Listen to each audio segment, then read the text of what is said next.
Have you ever been working on a project in Photoshop Elements when suddenly all your panels disappeared? It's pretty wild. You don't know what you did to make them disappear, so you surely don't know what to do to make them come back. It took me a while to figure it out. But the trick is, pressing the Tab key causes them to disappear. But pressing the Tab key also causes them to reappear. Although it took a while to figure that out, the solution is very easy. Another thing that sometimes disappears is the names on your effects and style panels. As you can see here, there's no names for these drop shadows.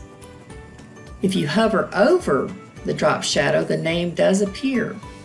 But if you want them to be shown all the time, go to the drop-down menu and select Show Names. And then if you decide later that you don't want them to appear, go to the drop-down menu and Hide Names. So that's another easy way to change the setup of your panels.